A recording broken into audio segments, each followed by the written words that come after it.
comfortable with drawing whatever you want. There's a tool up here, a brush tool.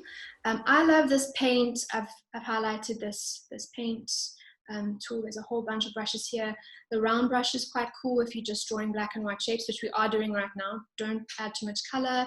On the side, you can change the brush size. As you can see, I'm doing some examples here.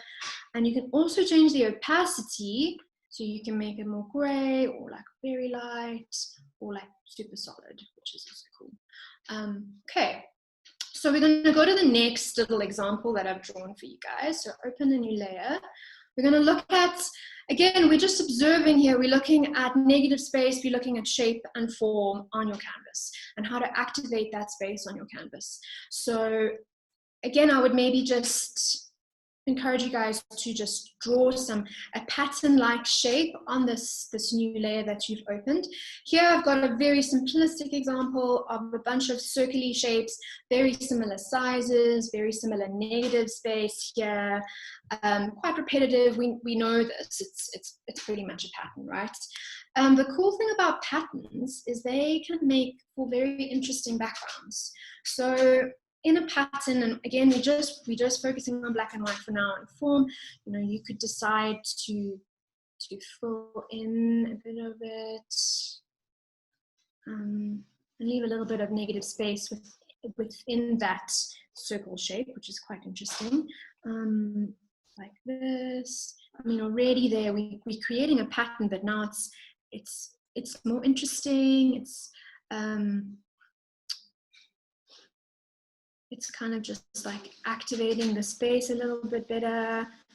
We've got some nice forms, like two different forms within each other. It's cool. Maybe these are like kind of reminding me a little bit of like cellular forms here, like a cluster of plant cells or even human cells. I mean, that is an amazing source of inspiration as well, guys. I've definitely used that in the past. Beautiful marks and textures, and so you see already there's something quite cool. Also, patterns make an amazing background for quite bold marks that you can do on top. You can like block out some marks, then work into them with an eraser, which is pretty cool. So your eraser works the same way. You can change the brush size on the side. How do you draw a straight line? Okay, I'll answer that now on a fresh layer for you. But let's just have a look. So yeah, you could work into it with a bit of your eraser here to make it white. And already you've got something. I mean, like there are definitely aspects of this that could be used in a work, or at least just the inspiration and just being loose and just having fun. I mean, like I said, you just got to like play here, look at some cool, sorry, I'm getting distracted by some questions. Do you use the app pen? So you can use, I'm using a pencil because I've got an iPad Pro. Some people don't have the iPad Pro. You can use your finger. I often use my finger. I'm using my finger now. It does exactly the same thing. So you don't need the pencil. It's not that important. It's nice, but yeah, not that important. Okay. Just going back. How to draw a straight line. I'll quickly show you an example here. Make that one invisible. If you draw a line, let's make it a bit thinner, and you hold it at the end, it should make a straight line like that. So you just keep that tension down on your canvas, on your iPad, and it will pop and snap. There we go. So that should help. Okay, I'm going to go just delete that layer. If you need to delete a layer, you just swipe it and you just delete. Okay, so we've spoken a little bit here about composition and placement on the canvas. Now I'm going to just talk about an anchor shape. So in my process, I often start with quite a bold mark that I put on my canvas or paper, or in this case, iPad. I like to do that because it gives me something as an artist to sort of respond and react to. I have quite a spontaneous process. I often start with an idea, and then I'm like, okay, let's just put it down, you know. Don't overthink it too much. Put something down, make it quite, I think at this stage it's important that it's bold and quite simple. I have used color here. I'm breaking my own rule. I should maybe change these to black and white. But anyway, pretend they're black and white. I think I can actually drop, there we go. I'll just drop the color on so they're black. Yeah, they can be like this one over here is a bit of a scribble form.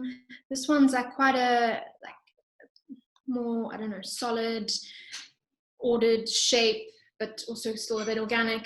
I like to start with that. So I would suggest you guys also just scribble some shapes, just put some things down on a page. You can do a couple on a canvas if you want. So we can do something like this. We are going to do an exercise that's actually going to include all of this, but I would just like start just drawing some shapes.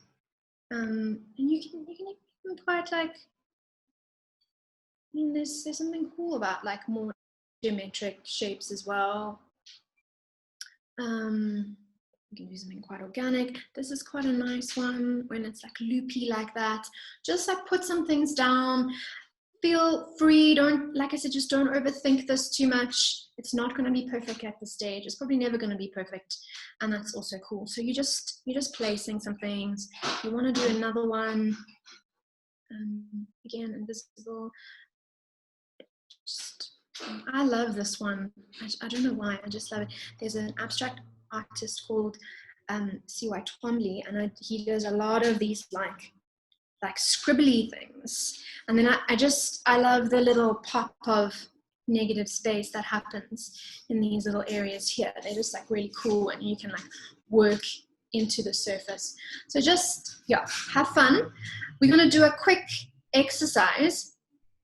I'm going to time you guys for a minute. And in that minute, we're going to, again, on a fresh layer, I'm just going to get my timer up, because it does work if we do this accurately. Last time my timer didn't go off. Okay, so what we're going to do here is we're going to, within a minute, I want you guys to just start drawing some anchor shapes. There's a cool tool where you can drop, you've got your little color wheel here at the top, and if you push down on it and you drag it and you drop it into a shape, it drops some solid color into it, which is very cool. So when we're drawing in this way, where we're going to draw quite fast, you might not have the time to color in everything. So the idea here is to make some shapes, play with your brush size as well, and you're just going to do some cool things. You can use your eraser like I showed you earlier and scrape into it, and you're going to end up with something very odd, something maybe you're not so comfortable with. But this exercise is just to make you loosen up, make you realize that it's not about being perfect, and you're just literally going to scribble with black and white. Okay, so is everybody ready? I'm going to clean up this layer. I'm going to do it with you, and it's probably also going to look, no, mine probably look terrible. Yours probably look amazing. There's some questions. Sarah currently in Croquet, but this doesn't apply to okay, yeah, maybe, yeah, so Procreate is probably quite different to other apps in terms of the way we're using it, but you can still draw and do all of those things that we're doing now in other apps, but I don't know how those work. So hopefully, yeah, I can't take you through any technical issues on that. Okay, so guys, we're going to start. I'm going to time a minute. Is everybody ready? And you're going to start screen. How did you drop the color? Okay, I'm just going to quickly show you how to drop the color again. So it only works if you have like a shape that's closed, if that makes sense, and you hold down the color without opening your screen. Okay, you see, like there, I just managed to drop the background. So you're going to hold down the color and you're going to drop the shape. Does that help? Okay, we're going to start, guys. Okay, ready, set, I'm timing a minute. Okay, so let's just, I actually want a bit of a scribble here. Bring my brush size down a bit. Okay, more scribbles. Here's my eraser. Something cool and a bit repetitive on the side. To just clean that up.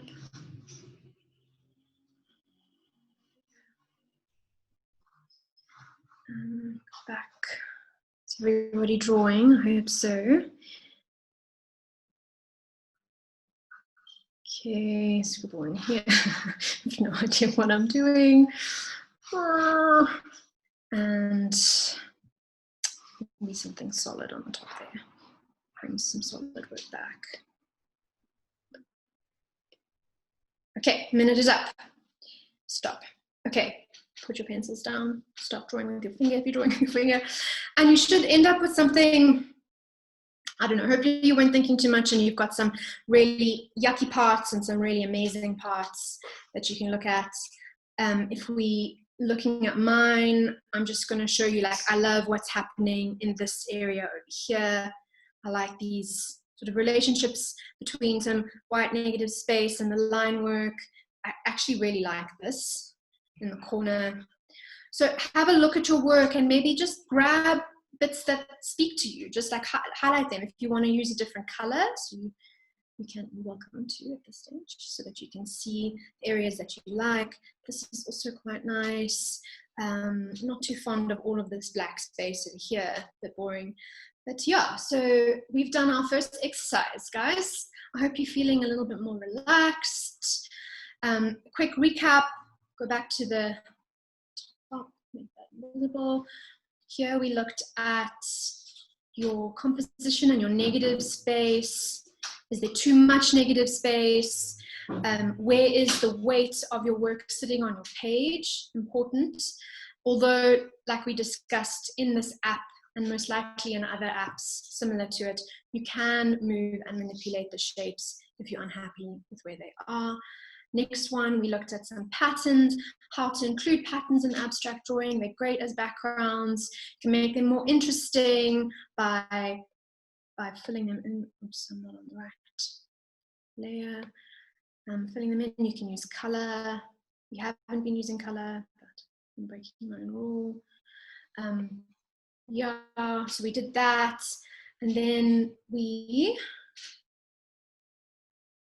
looked at some anchor shapes, the importance of having a solid form down first so that you can respond and react to it.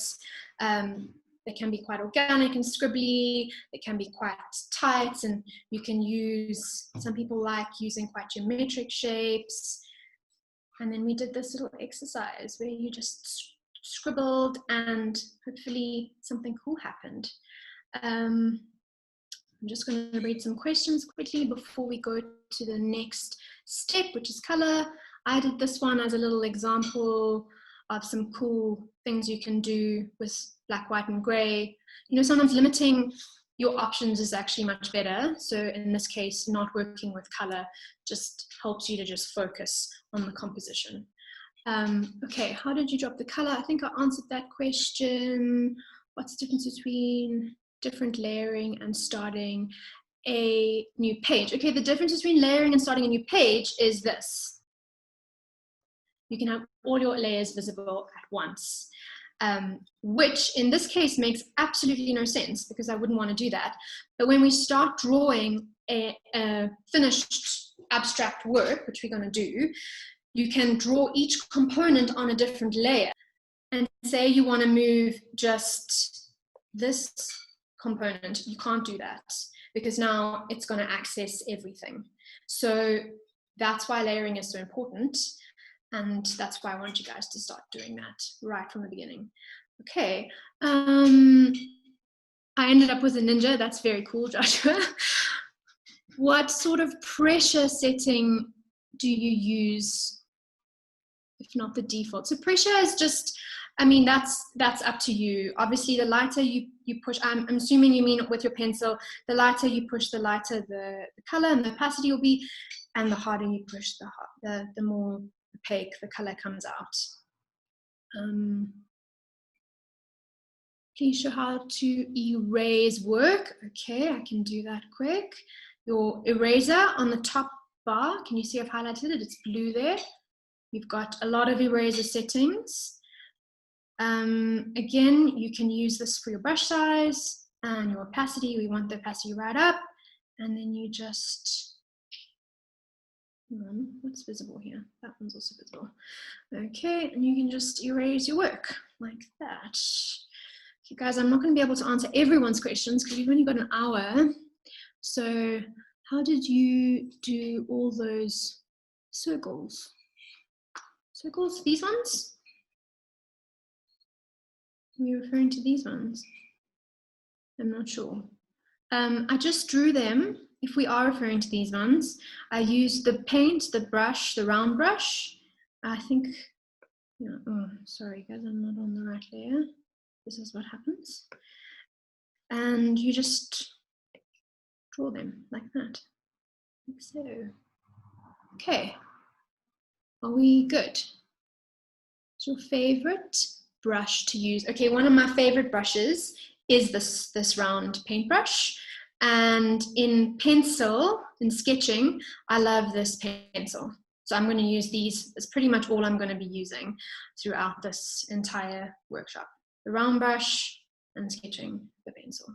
Okay, let's move on to our next step, which is color. Okay, my notes to the right place. I don't wander too much. So color is exciting. I'm sure we're all very excited about color.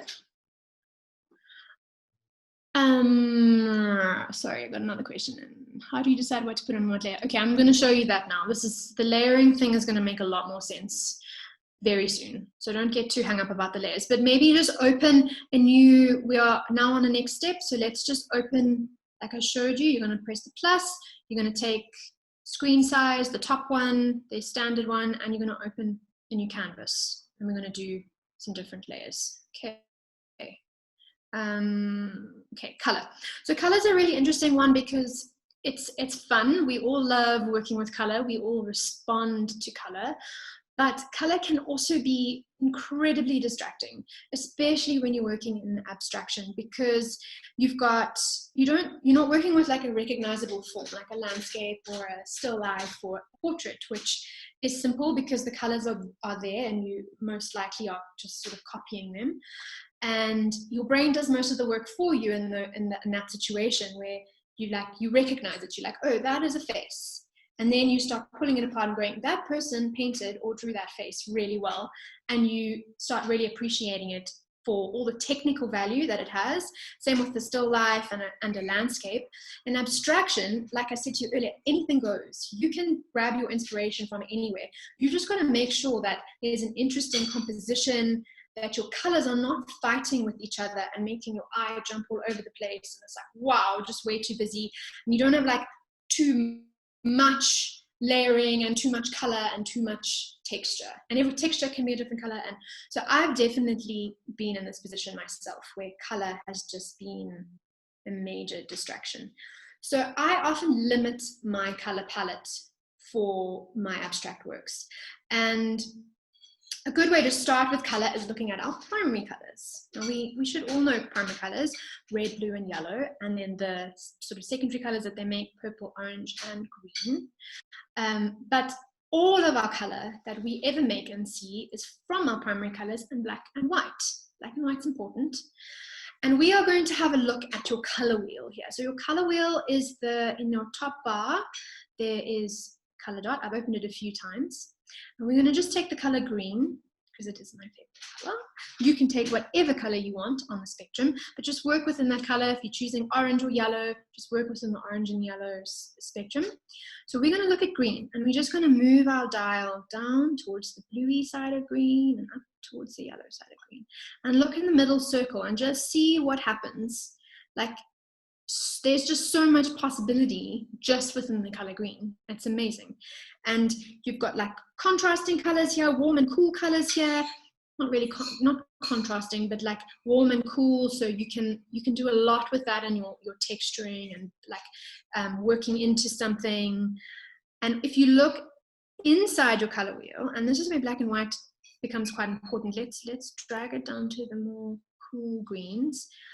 If you look inside your color wheel and we go towards the white side of color, you start getting your sort of more pastel tones. You go down towards black, you get your grays, your gray greens coming in, which are beautiful in like a neutral sense. They're wonderful to use. I use them a lot.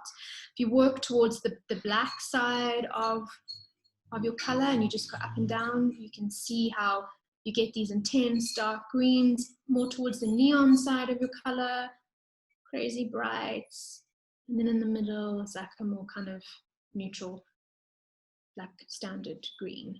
Now, what I love about this color wheel is it makes it so visual and you can see what's happening. Whereas like if you actually mixing colors, that can be quite confusing sometimes. You add too much black, you've kind of lost that color bucket that you've maybe made. Again, I've done that a lot. Add too much white, it's too pastel-y. Here, it's just great because you can just move it around. So have a look at these colors. I don't know where you are on the color wheel, if you're in pinks, if you're in reds, yellows, blues, turquoise. I hope you're having fun just looking at it. Maybe just, I've got this example here on this layer of some sort of basic colors, secondary colors and primary colors, and maybe just draw some colors down. Let's use, again, maybe this brush tool because it's a nice sort of solid. Just put some colors. I don't know, they're not called secondary colors, are they? What are they called when you mix your primary colors and you get your purple? There's a name for it. Can somebody remember that name? There's a specific name for it. If you're working with blues, that's great. Taylor, what are you saying? What sort of pressure? Okay, I did answer that question. Please show how to do layers and how you decide what. Okay, I did do that one. Yep, you can hear me. Okay, great. Okay, so yeah, just start playing with your colors, looking at your color wheel. Yeah, I've done an example here of some primaries. Again, you've got your warm and cool primaries. Again, when you're mixing paint, this is a little bit more relevant to when you're actually physically mixing paint, which you guys can totally do in this workshop actually. You don't, I mean, it's fun to do a digital drawing class, but if you have access to paints, if you've got kids, you've got cool paints and paper and crayons and pencils, you can completely totally do this with live actual materials. Yeah, but when you're mixing color, I always play between cool yellows and warm yellows and cool reds and warm reds, and it just gives you nice different variants of color. In here, oh, what's going on? I'm just going to take you through a little neutral walk. I love neutrals. When you're working with bold, crazy color, neutrals are just, you need them. These are my favorite neutrals. And I know you're probably thinking aqua is not a neutral, Sarah. It's not typically a neutral, but I use it as a neutral.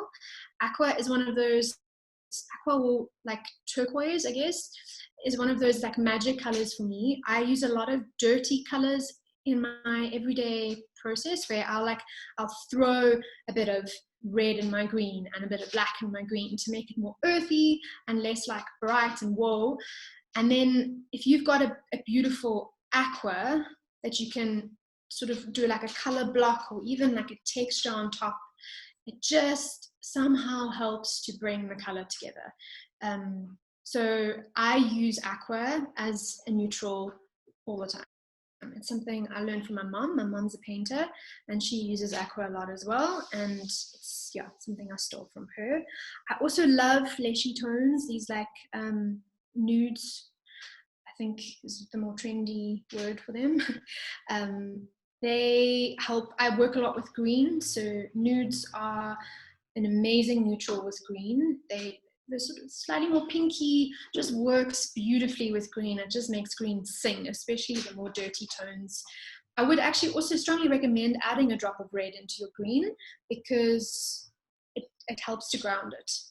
And then don't forget your gray. Your grays are so important, but gray is a funny color that can actually make things look a bit dull and like depressing. So we're going to open the color wheel again, and I don't know if you remember, but I showed you up here in the white section. If you go down, you can just sort of drop it in a gray spot. Now I'm on the green section here.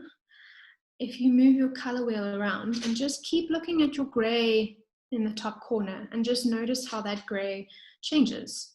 It changes to a bluey gray, it changes to a greeny gray, a warm gray with the yellows. So gray is an important one. You need to add, if you are a painter or someone who likes to work with paint, it's important to add, like if you're working with a lot of green, I'll use my work as an example, when I mix the gray, I'll always add some of that green into my gray, just to make it feel like it fits into the color weave that I'm using, rather than being a completely separate gray that sort of sits on the top or is very like obvious. So yeah, grays are an amazing neutral as well. Okay, let's go on to, cool. So this is just a little example, knowing your color palette, choosing your colors, having an idea of the direction you're going to go with color. So when you start an abstract work, you kind of, sometimes I feel like I'm starting from the end and working my way back. I have to sort of consider the canvas. I think about the shape and the form, have an idea of where I want it to go at the end. And then you put your anchor shape down and you start sort of building around it with your color. But again, like I said, you can't just, every shape can't be a different color. Otherwise, you're going to just have this like, whoa, crazy moment of just total distraction and a bit psychedelic. So know what you want to do. If you're going to work with greens, and maybe work with one complementary color to green. If you're going to work with blues, just work with blues and one complementary color to blue. Pink applies to any sort of color palette you want to use. And we're gonna do a color palette next in this exercise over here. And this is kind of how I would suggest doing it, but it totally depends on the way you like to work, actually. This is how I would do it though, is we're gonna do an anchor color, and then we're gonna do like it's like a color to support that, and then we're gonna do like a pop color. And notice how each shape I've made is a different size, pretty much. Sorry, I'm getting a bit like tongue-tied here. So your anchor color is your most important color. So I'm going to work with green because it's going to be the color that is going to be the most prominent on your canvas. So and I would say in this, well, I'm not on the right tool. Let me go back to this. Again, I'm just going to use the round brush because it gives me a nice solid color. So this is like a very standard foresty green. I would say for your anchor color, maybe I'm going to use 3 different types of greens.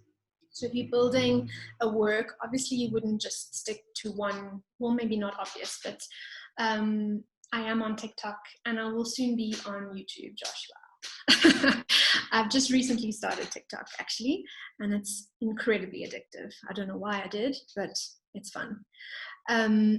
Okay, so then I will maybe use a more pastel-y green to go with this. That's quite nice. So what I was saying is if you're going to paint a work and your palette is going to be green, I wouldn't use just one green. I'd probably use 2 or 3 different greens. And then, so maybe let's use something a bit brighter. That's quite nice.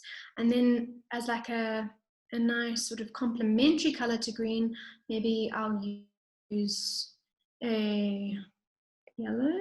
And maybe I'll just do 2 complementary colors again, just to make it a bit more interesting. Like this is more mustard, right? Yeah. I love mustard, like goldy mustard. Hope you guys are busy creating a color palette here, choosing your favorite colors. And then maybe as like a pop color, let's stick with my aqua. see, more of a greeny. I don't like mint. I'm not a big fan of the mint. It's like more of a tealy kind of, let's go for something a bit more pastel-y. Okay, I'm also going to use 2 tones there because depending on now, in our next section, just see how we're doing for time. Wow, goodness, time is flying. Okay, so I've got a very simple color palette here. Are you guys making a color palette there for yourselves? You got some cool colors? Not seeing much action on the comments bar, which is a good thing because that means that you're probably all working. Great. So yeah, so these are my colors. And I'm going to give you a little bit of time to finish up on your colors, because then we're going to go to the next step, which is layering and texture. And that's where we're going to bring in our composition and our colors and start building a really cool form. And that's also where you're going to see layers are so important for building an abstract form. So have you guys got an idea of your colors that you're going to use? How are we all doing? Can you hear me? My TikTok name is SarahGrace_art. It's the same as my Facebook and my Instagram. Maybe just take a quick screenshot of this, your color wheel, and just airdrop it to your phone, and then use your phone as your reference for your next artwork, because it is going to be a bit difficult if you're jumping between canvases. So, okay, so I am going to go to the next step, because you've actually only got 15 minutes here. Can you believe? Layering and texture. Okay, here's a very simple example of some layering.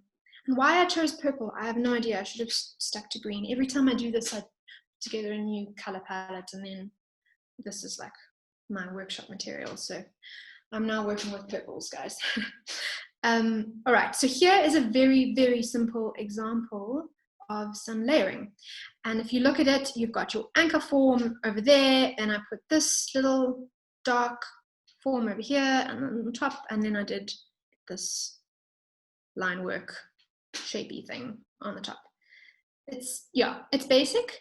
And because I did it in one layer, again, look, it limits me. I can't move them around now. Everything that I've done on that layer is now stuck on that layer. So we want to create dimension, and we're going to bring in our color, and we're going to bring in our shapes and our composition all together now. So this is now a perfect example of why we want to use layers. Boom, boom, boom, boom. And it's in a different form because I didn't go back. I saved it from my last workshop. But so I'm now on this layer, it's highlighted blue. If I grab using this tool, I can shift the backspace and move it around and do something cool with it, put it in a different place. Also, if I want to change the color of this artwork, I can, because there's only one color per layer, which is great. So I can decide to drop in a turquoise. I'm not going to do that, but you can do that if you like over the color you chose and you want a slightly different tone. Also, if you hold down on a color that you've placed, can you see what's happening there? It will grab that purple color for me. And maybe I want to go much lighter. Oops. Here we go. So it's just some tricks here for you. But what we're going to start with is, let's get rid of all of these. We're going to draw an anchor shape, guys. So draw something. This is where your composition comes in, and your shape comes in, and your form comes in. So I don't know if we've been working quite fast, so you might not have had too much time to think about a form or shape that you like, or inspiration. But if you want to just copy some of my shapes and forms, that's also absolutely fine. But put something down on a layer here, using your color palette that you just chose. That's cool. And then we're going to go make it, no, don't make it invisible. Go to the next one, make it visible, and draw something else. So here I drew this one.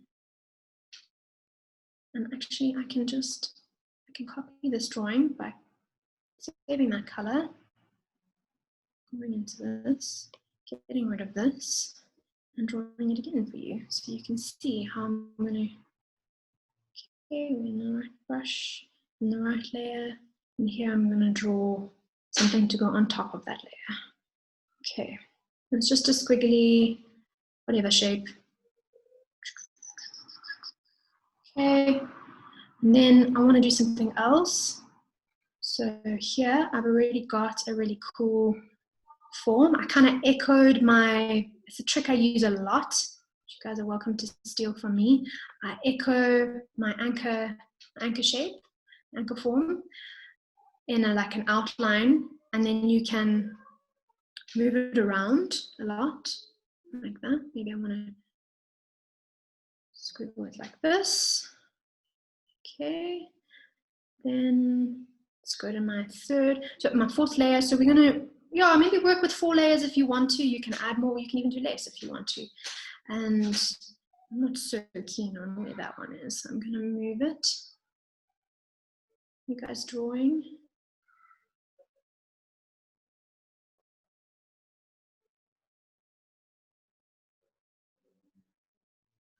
Okay, there we go. No, you see, like now I look at this and I'm like, there's too much tension down here in the bottom right-hand corner, and I'm not, the weight is just, it's not like nice, it's just a bit odd. So I'm gonna change it around. Don't really know where to place this one. Another thing you can do, if you don't want it to be like one on top of the other, is you can, by holding down on a layer, you can move that layer. So if I want my dark shade to be pushed back, I just move my layer around like that. Now it's behind my anchor shape, so you can't see it, which is a bit pointless. So I'll move it back. But yeah, that's quite a cool feature as well to be doing. I'm just, while you guys are drawing and figuring out some shapes and layers, I'm just going to look at some questions. Taylor, do I ever like using the smudgy tool to mix colors? I have used that a few times. I don't use it that often, but it is a very cool tool, and I'd be very keen to see what you're doing with it. So please, you must post it onto Instagram and tag me so I can see. Sarah, how do you outline the anchor shape? So outlining the anchor shape is kind of, let's make this one disappear for now. Let's add a new layer. If you want to like shadow that, how do I do it? You just kind of just draw, like just randomly kind of just take it. And the idea is it doesn't have to be perfect here. It doesn't have to be an exact, you can literally trace it if you want to. But it just, I mean, your eye will kind of mistake it for that form anyway. Especially if it's not on top in line, you know, that's how I would do it. Yeah. Who else is asking questions? Anybody else? No, is everyone drawing? Is there an online tutorial on how to use Procreate at a technical? Yes, there are lots on YouTube. I don't have a link available to share with you right this minute, but there are a lot on YouTube and they are very helpful. So you can get incredibly good at this program if you want to. I kind of know the basics. I know enough for what I do, but I know there are some very cool tricks on this program that I don't know about. Cool. How do you select the elements to layer?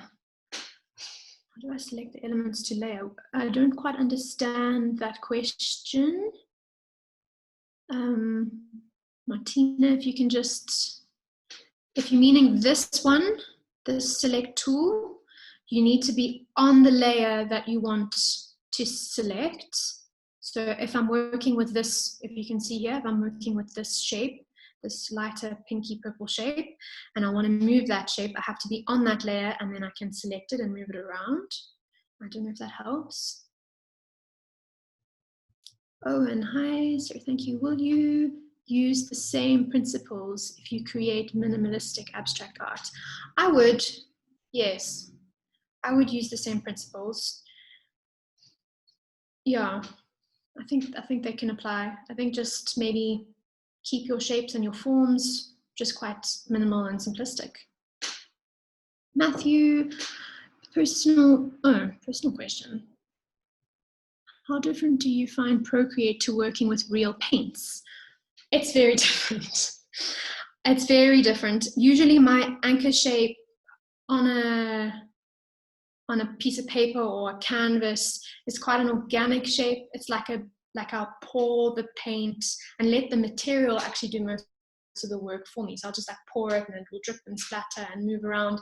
Then I leave it in a warm sunny spot away from the cat to dry, and then I respond to that shape. Whereas obviously on a digital platform, you don't get that organic freedom that you get with the paint, the actual paint. So yeah, it is a different process, not always so easy. And sometimes I feel like my Procreate drawings can be a little bit monotonous for that reason. So I have to really work on texture. And that's actually what we need to get to, guys, because I don't know, the time is going.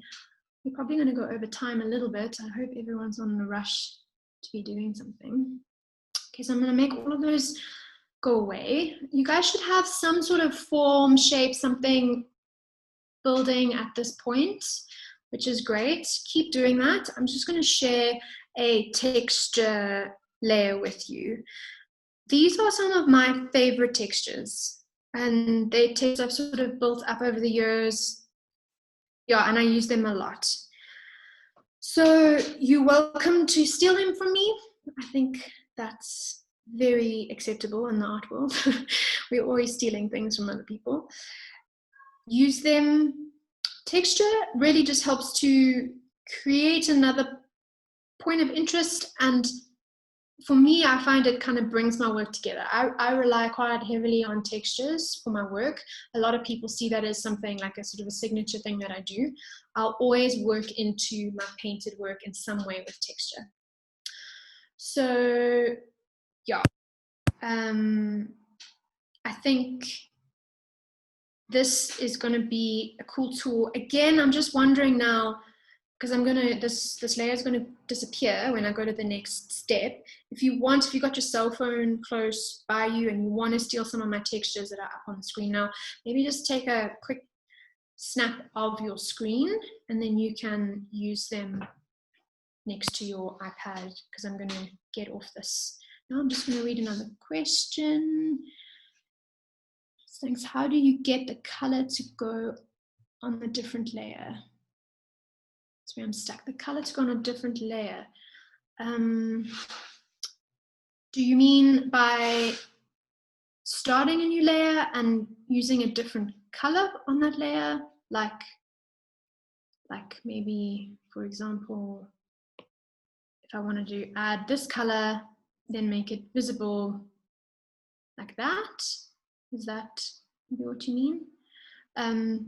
Just make sure that when you're working on your layer, you are on that layer, because then you won't see the work that you're doing. It will be invisible. So just make sure you make it visible and it's there.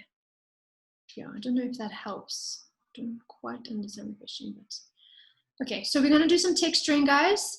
So if you want to quickly take a cell phone picture of your screen, do that. I'm so tongue-tied today. I'm not quite sure why. Blah, blah, blah. Okay. And here is the work, the original work that I did. Now it's all on one layer, so I can't move anything around. Again, if I had to grab, it's all going to move. So I'm just going to stick with it like it is. I chose some like complementary colors. They're here at the bottom, like turquoise and aquas. Remember, I'm just going to quickly go back to our color wheel. Remember, we've got our anchor colors, and then like a bit of a complementary color, and then you got your pop color, and I'm using aqua. So just going to go back to this form that I've done. And here you guys should have a kind of a form of layered marks now, some anchor shapes, maybe some line work. But we're going to work into this. I'm going to do this on a new layer. And because I kept my palette at the bottom, I can just, oh no, that's not going to work. Hold down on it and I can steal those colors from the bottom and This is where I love to use the sketching tool, guys.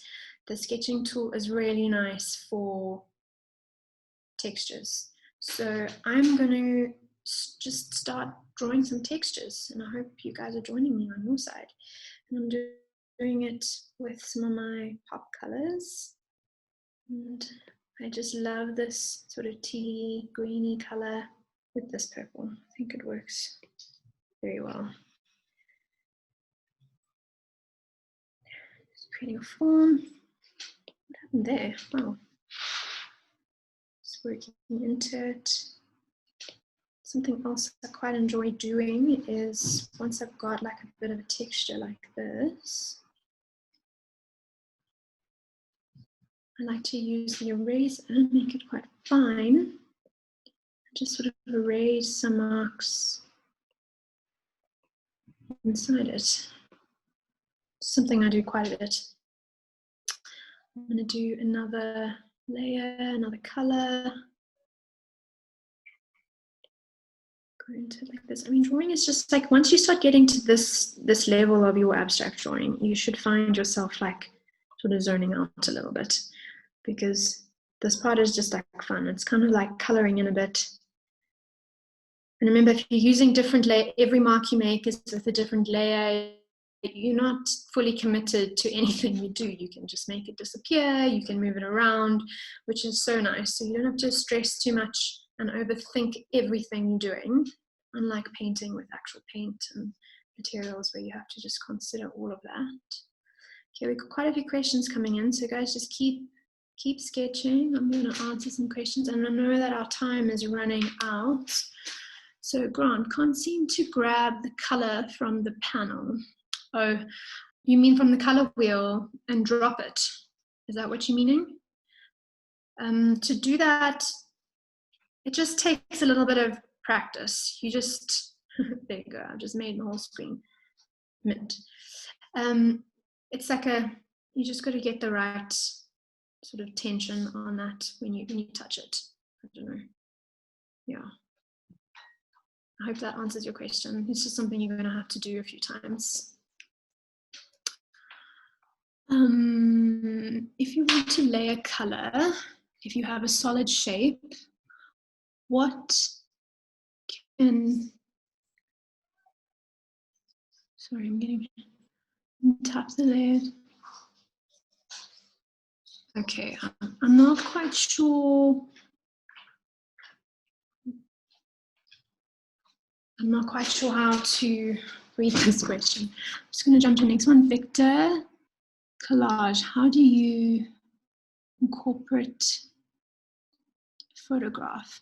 Okay, that's like a different thing. You can drop a photo in. I'll show you how to do that.